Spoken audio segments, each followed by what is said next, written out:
When you talk about decent scientists today who are religious, ask them very carefully precisely what it is they believe.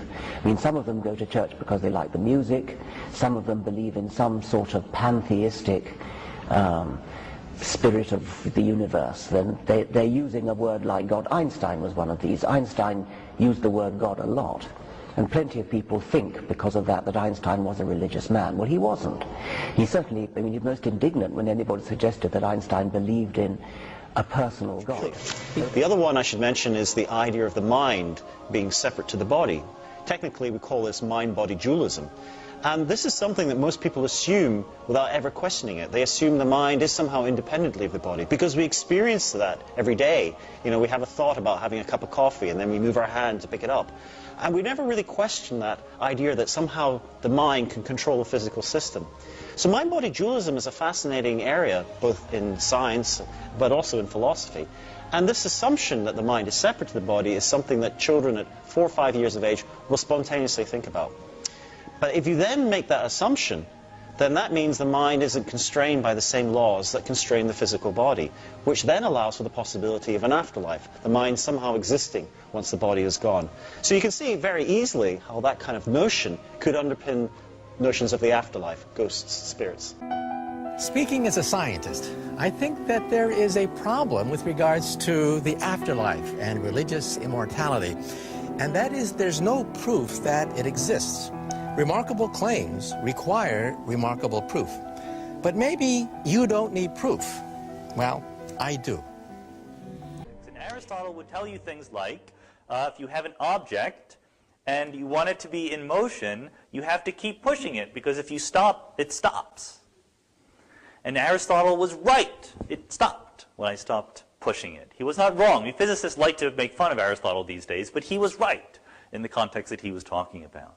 So if you believe that as a fundamental fact about stuff in the world, motion only exists when there's something pushing it, then you can imagine that these kinds of arguments make sense. That the fact that we see things moving in the universe, despite the fact that motion requires a mover, makes you believe that there must be some prime mover out there behind the whole thing.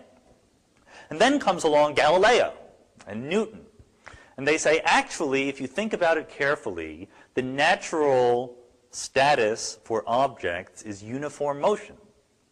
It's just because of friction and dissipation and other annoying features of the world that we see things stop. That at a fundamental level, things want to keep moving, and unless you act upon them, they will remain in uniform motion. This notion, conservation of momentum, completely undermined the sort of metaphysical reasoning behind the arguments for first cause and a prime mover and things like that. And you can actually see the impact on the theological literature. Once they invented Newtonian mechanics, arguments for the existence of God changed their focus from prime movers, first cause, arguments from contingency, to the argument from design. They started inventing machines, and they said, oh yeah, the world looks like a machine, and maybe there was a machinist, and so forth.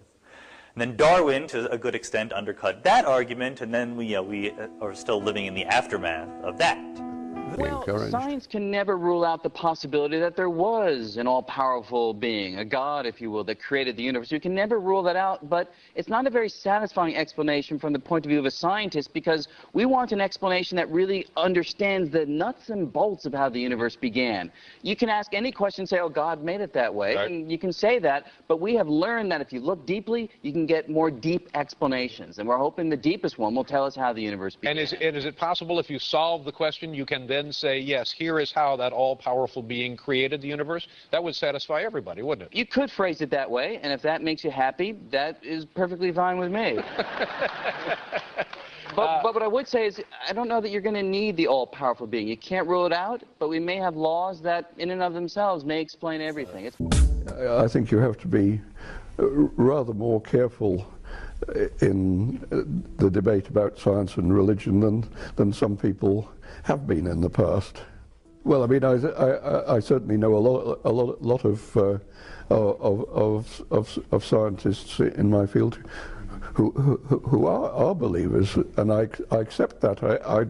I don't happen to be one myself, but maybe that's more a matter of my my family background than that there's any more that than that there's any fundamental difficulty about reconciling the two.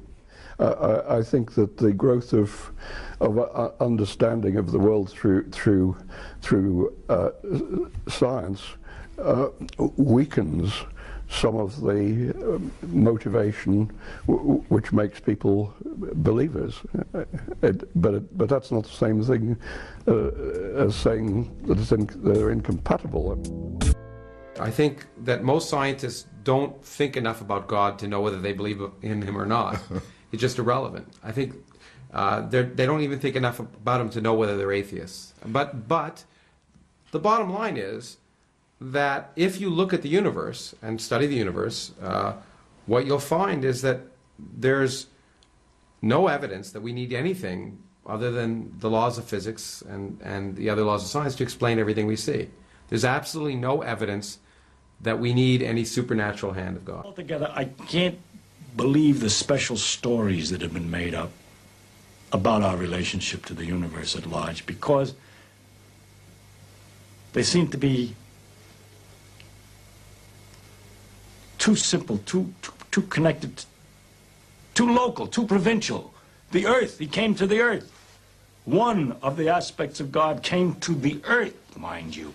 And look at what's out there. How can it isn't in proportion. A cognitive psychologist who takes a thoroughly naturalistic approach to the human mind, namely the mind is a product of the brain is a product of evolution, that there is no need to invoke an immaterial soul in understanding how the mind works, and therefore one of the traditional motivations for believing in a spiritual realm or a deity seems to be in the process of being undercut by the sciences of human nature, such as neuroscience, evolution, and genetics. Look at all the things that just want to kill us, okay? Most planet orbits are unstable. Star formation is completely inefficient. Most places in the universe will kill life instantly. Instantly. The people that say, oh, the forces of nature are just right for life. Excuse me. Just look at the volume of the universe where you can't live. You will die instantly. That's not what I call the Garden of Eden, all right? Galaxy orbits that we orbit once every couple 100 million years, you're bound to come close to a supernova that will wipe out your ozone layer and kill everybody on the surface who doesn't otherwise have dark skin, because your high energy rays will give you skin cancer. We're on a collision course with the Andromeda Galaxy. Gone is this beautiful spiral that we have. And of course, we're on a one-way expanding universe as we wind down to oblivion, as the temperature of the universe asymptotically approaches absolute zero. That's the universe. Then Earth, volcanoes, tsunami just killed, I think that number's higher, up 200,000 people, floods, tornadoes.